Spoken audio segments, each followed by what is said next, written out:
మన రక్షకుడైన యేసుక్రీస్తు ప్రభువు నామంలో మీ అందరికీ నా హృదయపూర్వక వందనాలు. ఈరోజు మన ధ్యానం మత్తయి సువార్త 3వ అధ్యాయం 11వ వచనంలో నుండే.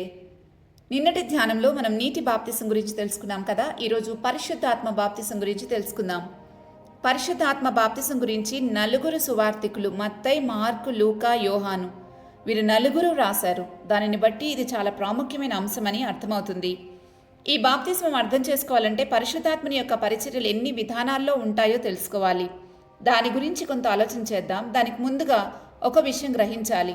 పరిశుద్ధాత్ముడు కేవలం ఒక శక్తో లేక ఒక బలమైన గాలో కాదు. ఆయన ఒక వ్యక్తి. త్రిత్వంలో తండ్రికి కుమారునికి సమానమైన వాడు. అపోస్తుల కార్యాల 5వ అధ్యాయంలో దేవుడు అని పేర్కొనబడ్డాడు. పరిశుద్ధాత్మ దేవుడు అని మనం సంబోధించటం కరెక్ట్. ఆయన చేసే పరిచర్య విధానాలను తెలుసుకుందాం. మొదటిది, పరిశుద్ధాత్ముడు మనతో ఉండి చేసే పరిచర్య. ఆయన మనతో ఉండి మనం క్రీస్తులోనికి బాప్తిసం పొందుకోవడానికి నడిపిస్తాడు. రెండవది, ఆయన మనలో ఉండి చేసే పరిచర్య. దేవుని క్రమంలో నీటి బాప్తిసం పొందినప్పటి నుండి ఇంకా పరిశుద్ధాత్ముడు మనలో నివసించడానికి పంపబడతాడు. ఇక అప్పటి నుండి మనలో ఉండి తన పరిచర్యను జరిగిస్తాడు. మూడవది, ఆయన మన మీద కుమ్మరించబడినప్పుడు జరిగే పరిచర్య. ఇది పరిశుద్ధాత్మ బాప్తిసం పొందుకున్నప్పటి నుండి జరుగుతుంది. ఈ మూడింటిలోనూ ఆయన మనలో ఉండి చేసే పరిచర్య చాలా విస్తారమైంది. మనల్ని క్రీస్తు స్వరూపంలోనికి మార్చే పరిచర్య అది. ఆయన మనతో ఉండును, మనలో ఉండును అని యోహాను సువార్త 14:17లో యేసుప్రభువే అంటారు. లోకము ఆయనను చూడదు, ఆయనను ఎరుగదు, గనుక ఆయనను పొందనేరదు. మీరు ఆయనను ఎరుగుదురు, ఆయన మీతో కూడా నివసించును, మీలో ఉండును అని అక్కడ చదువుతాం. ఇది యెహెజ్కేలు పుస్తకం 36వ అధ్యాయం 26-27 వచనాల్లో ఉన్న ప్రవచనం యొక్క నెరవేర్పు. ఇక మూడవ విధానం లూకా సువార్త 24వ అధ్యాయం 49వ వచనంలో చూస్తే, ఇదిగో నా తండ్రి వాగ్దానం చేసినది మీ మీదకి పంపుచున్నాను అని అక్కడ చెప్తారు. ఇది యోవేలు పుస్తకం 2వ అధ్యాయం 28-29 వచనాలలో ఉన్న ప్రవచనం యొక్క నెరవేర్పు. అలా పరిశుద్ధాత్ముడు మనతో ఉంటాడు, మనలో ఉంటాడు. మూడవ విధానంలో ఆయన మన మీద కుమ్మరించబడతాడు.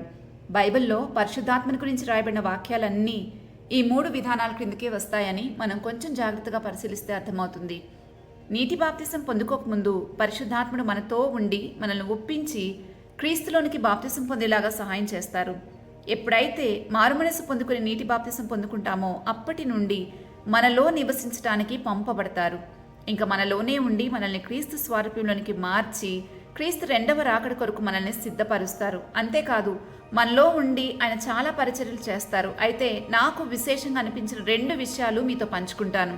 ఒకటి, యోహాను సువార్త 10వ అధ్యాయంలో ప్రస్తావించబడినట్లుగా గొర్రెల కాపరి ద్వారము గుండా ప్రవేశించినప్పుడు ద్వారపాలకుడు తలుపు తీను అని రాయబడింది. ఇక్కడ ద్వారము క్రీస్తే, ఎందుకంటే ఆయనే అన్నారు, గొర్రెలపో ద్వారం నేనే అని యోహాను సువార్త 10:8లో.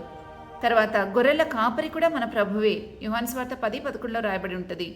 ఇక్కడ తలుపు తీసే ద్వారపాలకుడు పరిశుద్ధాత్ముడు. క్రీస్తు తన వాక్కు ద్వారా తన గొర్రెలను దర్శించడానికి వచ్చినప్పుడు ద్వారపాలకుడుగా ఉన్న పరిశుద్ధాత్ముడు తలుపు తీస్తాడు. అంటే మనల్ని ఒప్పిస్తాడు, మనల్ని సిద్ధపరుస్తాడు. అందుకే ప్రభు అంటారు, నా గొర్రెలు నా స్వరం వినును అని. పరిశుద్ధాత్ముడు మనం క్రీస్తు స్వరం ఎరిగేలాగా చేస్తాడు. అన్యుల స్వరం అవి ఎరుగవు గనక అన్యుని ఎంత మాత్రము వెంబడింపక వాని యొద్ద నుండి పారిపోనని ప్రభు తన గొర్రెల గురించి చెప్తున్నారు. అందుకే కొందరు చాలా స్పష్టంగా గుర్తుపడతారు, ఏది దేవుని మాటో ఏది దేవుని మాట కాదో, ఏది సత్యమో ఏది అసత్యమో. పరిశుద్ధాత్ముడు మనలో ఈ పరిచర్యను జరిగించటానికి ఎవ్వరు అనుమతిస్తారో వారి విషయాలన్నీ స్పష్టంగా గుర్తుపట్టగలుగుతారు. ఇంకొక విశేషమైన పరిచర్య ఏంటంటే, ప్రభు యొక్క రెండవ రాకడలో ఇదిగో పెండ్లి కుమారుడు అన్న స్వరము పరిశుద్ధాత్మదే. మనందరికీ తెలుసు రెండవ రాకడ రెప్పపాటునుంటది అని. అప్పుడు ప్రభు చాలా సైలెంట్గా వస్తారు. మత్తయి సువార్త 25వ అధ్యాయంలో 10 మంది కన్యకల ఉపమానంలో అర్ధరాత్రి వేళ ఇదిగో పెండ్లి కుమారుడు, అతన్ని ఎదుర్కొన రండి అని కేక ఆ కన్యకలందరికీ వినబడుతుంది. ఆ కేక పరిశుద్ధాత్మదే అని గ్రహించాలి. నేనెందుకు ఇంత గట్టిగా చెప్పగలుగుతున్నానంటే, దేవుని సంగతులు దేవుని ఆత్మకే తప్ప మరి ఎవ్వరికీ తెలియవు అని కొరింథీయులకు రాసిన మొదటి పత్రిక 2వ అధ్యాయంలో చదువుతాం. అందుకే ప్రభు యొక్క రెండవ రాకడ పరిశుద్ధాత్మను పొందుకున్న వారికే గాని పొందుకోని వారికి తెలీదు.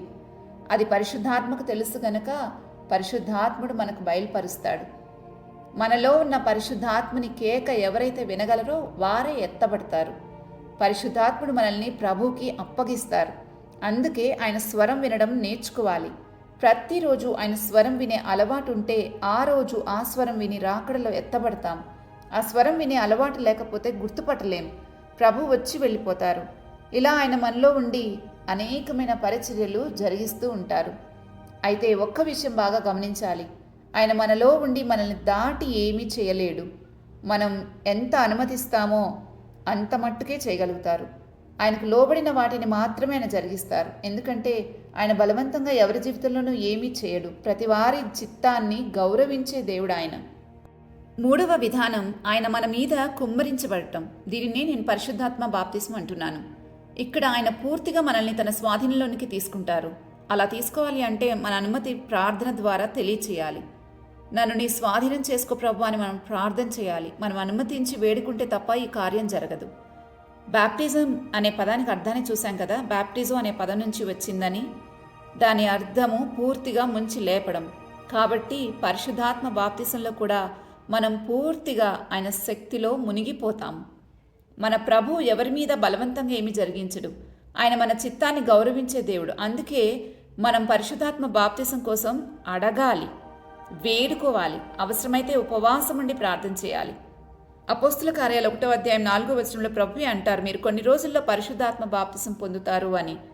అలాగే వారు కనిపెట్టి ఎడతెగక ప్రార్థించినప్పుడు వారి మీదకి ఆత్మ దిగిరావడం అపోస్తుల కార్యాలు 2వ అధ్యాయం 1 నుంచి 4 వచనాల్లో చూస్తాం.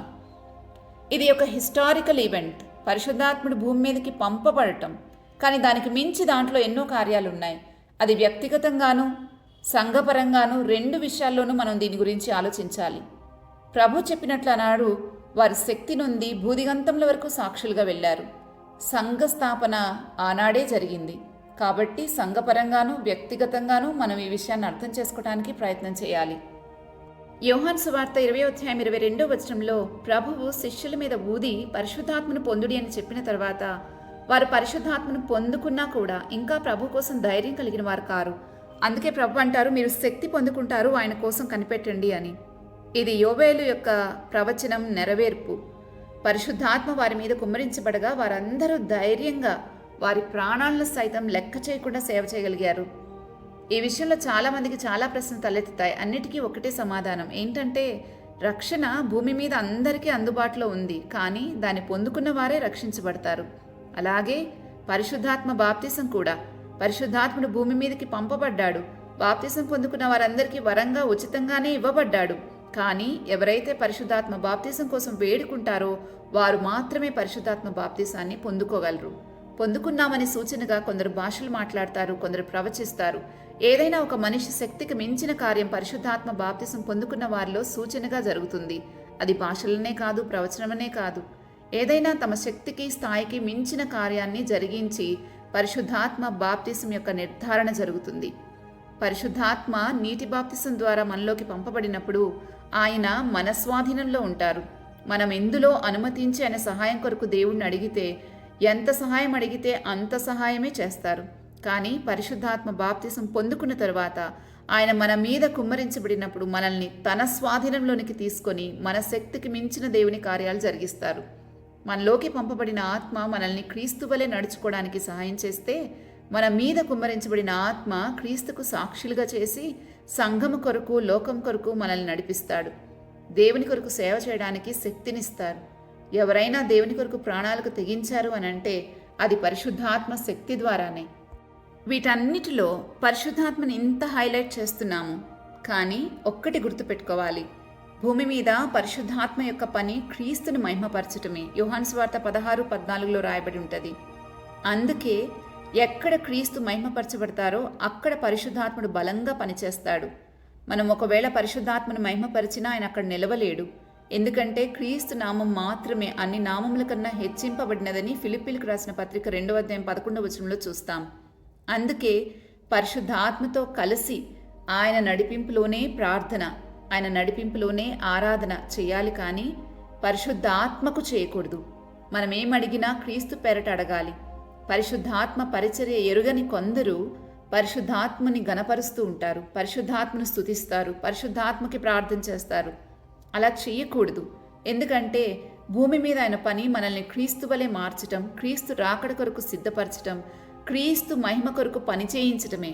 మనకి క్రీస్తును పరిచయం చేయడం దగ్గర నుండి మనల్ని రాకడ మేఘం ఎక్కించేంత వరకు మనలో అన్ని విషయాలను జరిగించేవాడైనప్పటికీ యేసుక్రీస్తు చిందించిన రక్తం లేకుండా మనకి ఏది లేదని గమనించాలి. అయితే ఆత్మ లేకుండా రక్షణ కార్యాన్ని అర్థం చేసుకోలేం. మన సొంత జ్ఞానంతో దేవుని కార్యాలను అర్థం చేసుకోలేం. కాబట్టి దేవుడు తన ఆత్మను మనలోనికి పంపి దేవుని కార్యాలను అర్థం చేసుకుని జీవించడానికి తన ఆత్మశక్తిని మన మీదకు పంపి ఆయన వలె మన పని చేయడానికి కృప చూపిస్తూ ఉన్నారు. పాపముల నుండి బయటపడాలన్నా వాక్యానుసారంగా జీవించాలన్నా ఆత్మ ద్వారానే అది సాధ్యం. అందుకని ఇంగ్లీష్ తర్జుమాలో ఆయన్ని హెల్పర్ అని పిలిచారు. ఇంకా పరిశుద్ధాత్మని గురించి చెప్పాలంటే రోజంతా చెప్పుకున్న సరిపోదు, కానీ చివరిగా ఒక్క మాట చెప్పి ముగిస్తాను. ఆత్మ లేనివాడు నా వాడు కాడు అని ప్రభు అంటున్నారు రోమీయులకు రాసిన పత్రికలో. ప్రభువు ఇవ్వాల్సిందంతా ఇచ్చారు. ఆయన రక్తాన్ని, ఆయన ప్రాణాన్ని, ఆయన ప్రేమని, తన ఆత్మని కూడా. అయితే ఆత్మ మనలో ఉన్నట్లు బ్రతుకుతున్నామా లేనట్లు బ్రతుకుతున్నామా మనల్ని మనమే పరీక్షించుకోవాలి.